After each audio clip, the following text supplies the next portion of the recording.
I'm Lynn, and here's what's happening at Ewetopia Farms today. Hi. Hi, guys. This is where they get their yearly hoof trimming. The first thing we do is put in a radio tag. The reason for the bands is mainly aesthetic. Extreme conditions, you're going to use the glow plug and the block heater. And we're selling more rams today. Let's get started. Oh my God.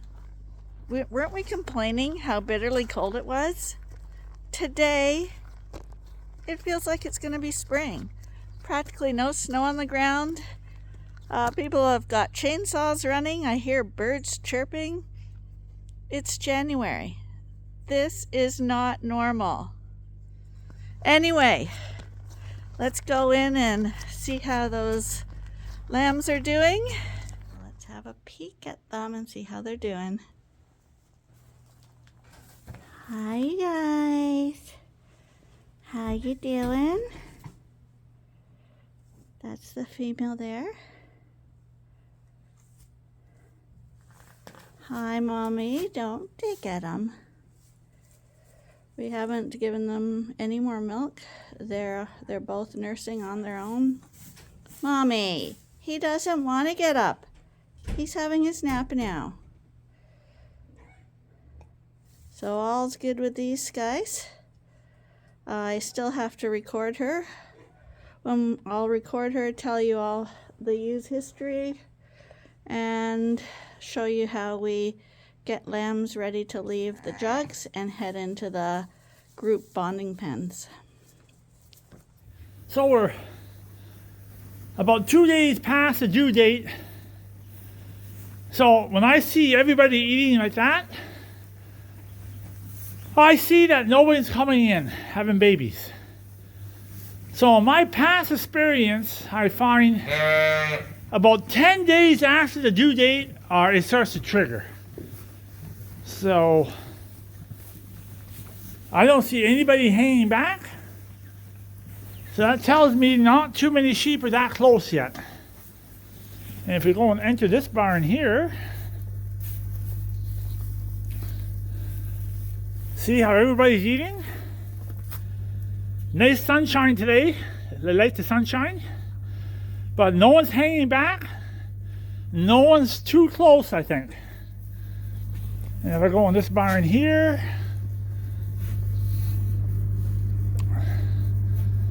no one's hanging back. A little nervous about that ewe laying down. But she's probably carrying triplets. And she's under a little stress, but she is chewing her cud and just relaxing there. You can see her chewing her cud, but don't see any real obvious lambing yet. I'm probably going to lean around 10 days after the due date, 15 days, 10 days after the due date, and then they'll start to go. So right now they look quiet. So the main barn's good. The ewe is a little nervous about those cats running around. So every time a cat runs by her jug, she kind of butts at them. She's in protect my lamb mode. And later this afternoon, Brandon's heading over here. You'll have met him before in lots of videos, I'm assuming, as he's coming to buy some more rams from us. So these two are up and about, looking pretty frisky. They're doing well. So in a few minutes, we're going to get them recorded, tagged, and we'll be preparing to release them into the pen and leave the lambing jug. You got some lovely lammies. Yes, you do. They're really nice. Are you still afraid of those cats? Hi.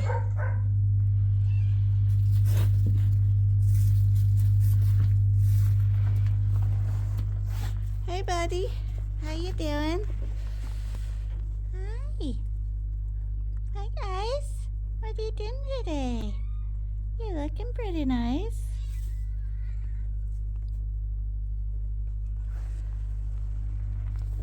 Okay, we're in the jug.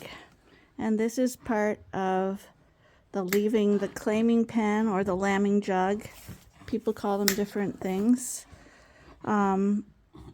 We deal with the ewe, and this is where they get their yearly hoof trimming.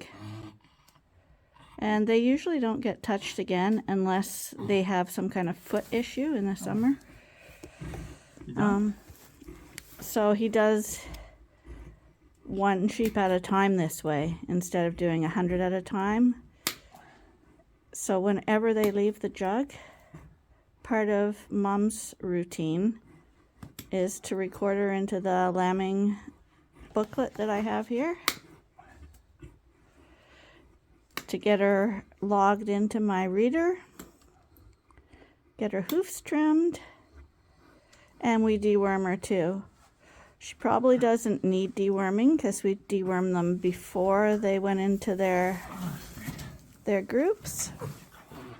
But just to make sure no worms overwintered, because apparently that is a thing, we give them some Ivomec just to make sure that there is nothing residual hanging on.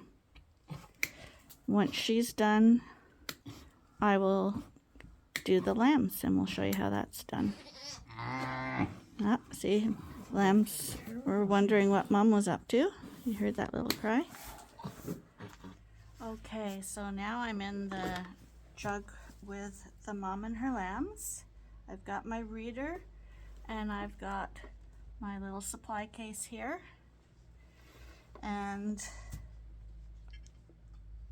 we are going to now enter the lambs into the recorder and do all the stuff we need to do.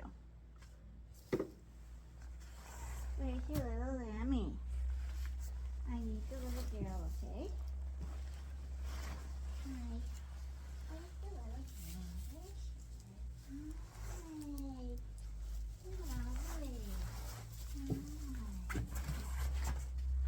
Lovely. So here's the little girl. She's not actually so little. Hi. She's lovely. Hi there. Hi. That's her. So we're gonna get her tagged.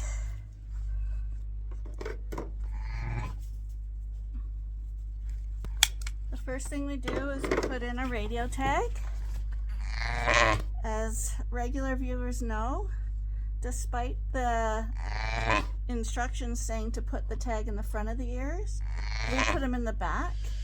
With Suffolks, when they run around and stuff, their ears flop. And if it's at the front, it can actually poke them in the eye. And also we find that they lose their tags by catching the monkeys more when they're in the front. So we put them tags in the back. Doesn't hurt. It's a pinch. So it's like getting your ears pierced. For anyone who's had a piercing, that's what it's like. These are mandatory around the world.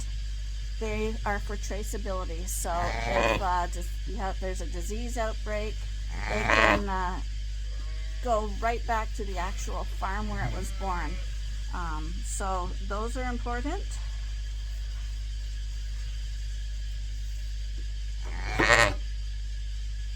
Next, we give her a farm tag. This is for our records, because the radio tag, if we're just looking at numbers on the tags and don't have the reader with us, these are just a small number that we can easily see with our eyes, whereas the radio tags have like 12 digits on them. So this is linked to the radio tag. So if she lost one or the other of her tags, I could still find out her history and stuff, because she's actually double recorded.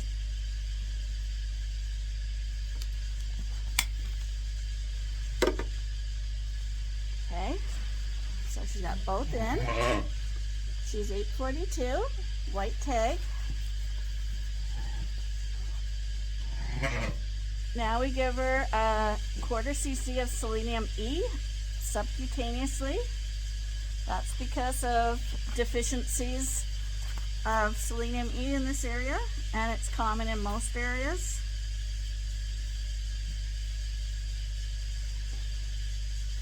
That goes under her skin.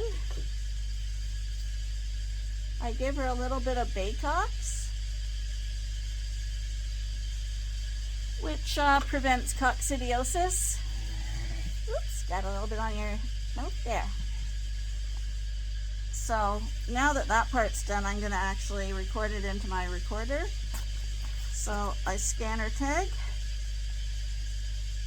It says, do I want to lock a radio tag to our farm tag? I said yes. And she's 842. So she's done. She's in the recorder.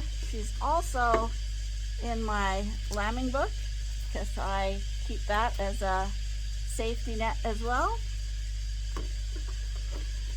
And then I flip her around and we're going to dock her tail. I haven't done anything yet. She's just crying because she's getting nervous. So on her tail, you'll see there's a bit of skin there, and it ends at the woolly part. That's where we put the bands.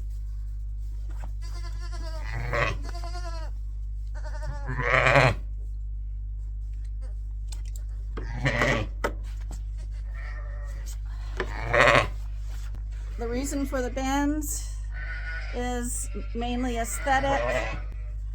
Some people say it's a hygiene thing. It could be too, because if she got bad diarrhea, it would go on the whole tail. Most people in Canada don't like long tails, so we're selling breeding stock. So we really have to follow what people like. And to be honest, Suffolks have horrible tails, so docking them is probably better, but we do leave it long enough to cover her private parts so she doesn't get sunburnt and so that flies don't go on it, because that's what a tail's for, keeping the flies away. So we like to keep some tail. And then we just give her a little number 1. Because that's what number she is. She's a firstborn. Technically, she's the second born because I think the male was born first, wasn't he? There you go, honey. You're done. So now I'll just do the same thing with the brother. So this is basically all the things that I need for lambing and getting them out of the jugs. A pen to write everything down, my stock recorder. This is the plier for putting the bands on the tails. These are the ear tag things, the selenium, the Baycox, and markers. And we put, right now we're using red for girls, red markers, and green for boys. And so, if you look, the little lamb, he's a little bit sore, but not bad. He's actually hopping around. That tail banding, obviously, if something's squeezing on your tail, it's going to hurt. But we do it at 2 days old. The first day we make sure that it's all about mom and lambs getting to know each other and settle in. Day 2 is when we know everything's going well, is when we do all this stuff with the lambs, where we can really assess them at that time too, because we put them in our hands and have a good look over on them. And at 2 days old, the nerves aren't fully developed. So they say that the younger they are when you do all this stuff, the less pain is involved. I believe some countries even it's illegal if you do it over a month old, or maybe it may be even less than that. So we do it as soon as possible. We don't do it first aid because we don't want to add any discomfort to a newborn lamb. And so, actually, I forgot to put the number 1 on him. We'll put that on him right now. Oh, sweetie, it's hard, isn't it? Come on, let's come back out. There we go. There we go. There. Doesn't really need a 1. That doesn't even look like a 1. And the reason we do that is because that paint wears off within a month. You won't be able to read it usually. But it's the first few weeks that we're most concerned that mom is still with their lambs and that they're nursing. And that number 1 is duplicated on the mother. So if we see a 1 in the corner not doing well, we can find mom, see if she's got an udder issue, if she's rejecting them, whatever. So we put a 1 on her back, and the green indicates she has a ram lamb, and the red dot indicates she has a ewe lamb. And so in the pen, a quick visual, we can link lambs to their moms.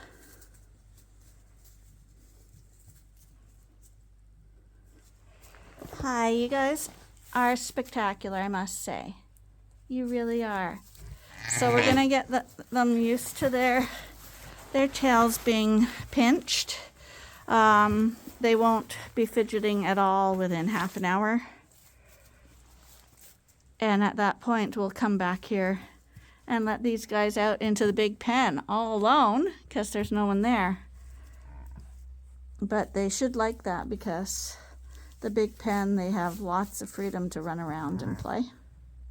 Oh, and I was going to tell you about the ewe as well.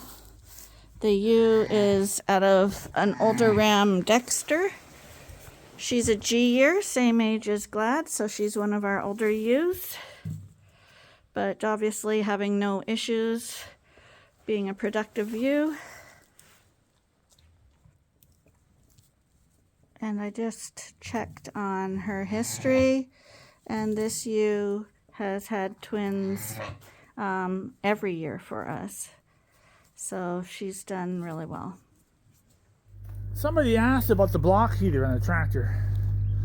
So that tractor is plugged in right now. So, I'm a man, so I don't know everything.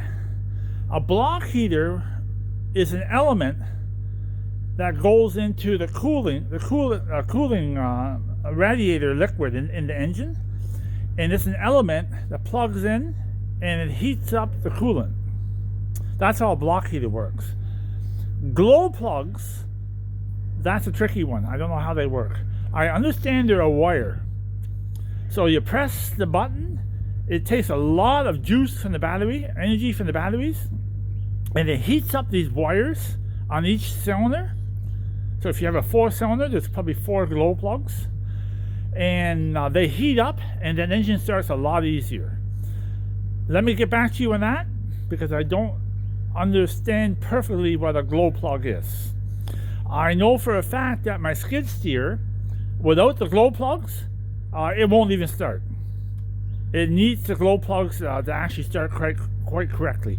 All my tractors have glow plugs and block heaters, and so the glow plugs, the secret with them is you can only hold on to the button to make them glow only for 15 seconds. If you go over 15 seconds, they'll actually overheat and burn out. So don't quote me on that. Maybe someone knows how they operate, but I'll look into that, and that's what we have. So right now I'll show you. So right now we just have hydro plugged in here, and it's an element that's screwed into the liquid in that engine, the antifreeze, and right now it's heating it up. If I put my hand on it like this, I can actually feel the warmth. And the warmer that block becomes, like the engine block becomes with the coolant, it actually reduces the friction of the oil, and the oil becomes a little bit more lubricant, and the engine will start easier. And the glow plug is a button right here that I press when the key's on. Press the glow button, and I think there's a wire. This is a 4-cylinder engine. There's a wire on each cylinder, and I don't understand if it's warming up the diesel fuel or it's just warming up the top of the heads of the cylinders. But I'll look into that. But that's what it is. Glow plug, block heater. That doesn't explain a lot to you, I know, but I'll try to do better at that. So this tractor's in has been plugged in for about 30 minutes. And I can actually feel the heat on the engine on top. On the bottom, it doesn't work. This is where the oil base is. But it's actually heating up the sleeves, I guess you would say it. Well, we'll see how good that starts. I don't have my tripod with me. We'll see if we can set this camera up here. There you go. So,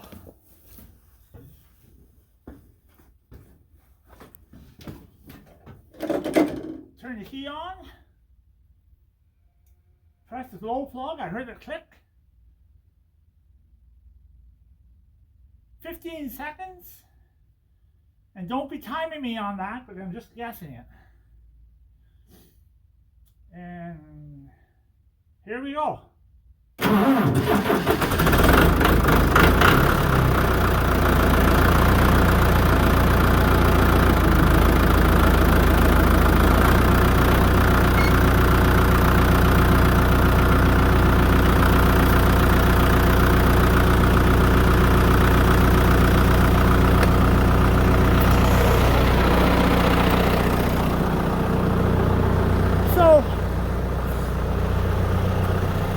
Today's only about it's about minus 10, minus 12 right now. It's not actually too bad, but it's freezing the mud and water and everything. And I guess people in warm climates might not understand why it's such an issue to get a diesel engine to start when it's minus 10. Because that oil in those cylinders, the oil and the diesel fuel starts to thicken up, and it's very hard to roll over.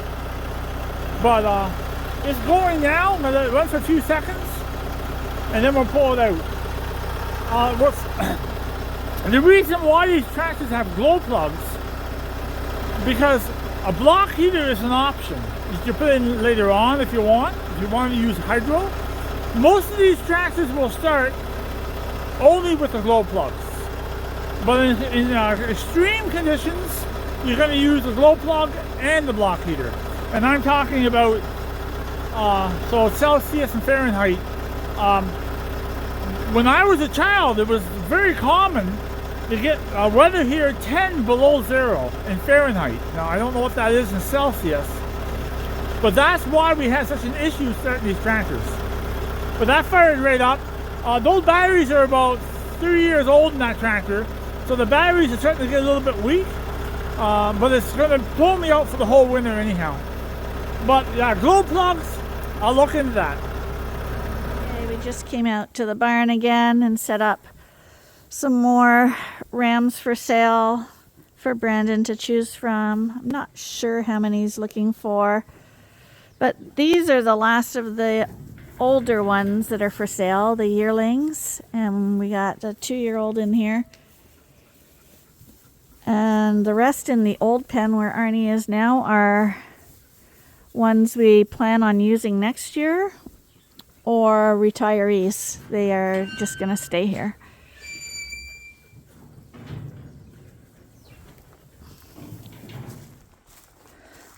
So right now I'm heading out to the barn, not to check on lambs, but Brandon got here in the dark.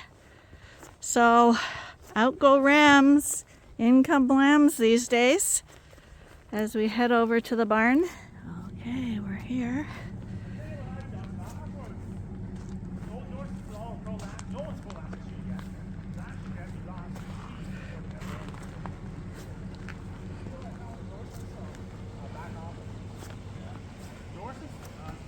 Some can consume as much as you can give them, but Dorsets, you can overfeed them and they prolapse.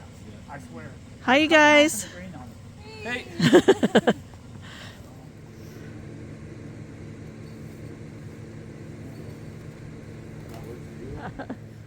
There. You want to back the truck up? That's right. Don't let him out. With you, eh? Okay. I The got. best way to, he's going to jump over with you. You know what I mean? Yep. So he took Jethro, and they have Calvin too. And we always think they won't take a big one. And his dad told him not to get another Suffolk last time he bought Calvin. And now his dad likes Calvin. So I said, if you like Calvin, you're gonna like Jethro, because he's a humdinger. Anyway, just had to run back to the house and turn the dinner off and grab them a calendar. So we'll see if I can catch the loading.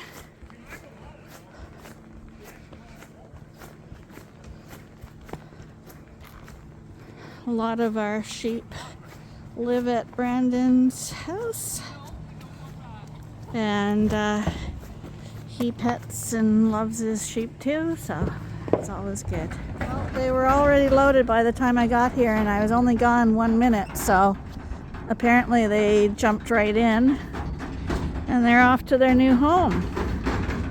So now I guess we have no big rams anymore, because he took 2 of our biggest rams. Casanova went, as did Jethro, and then a smaller Dorset.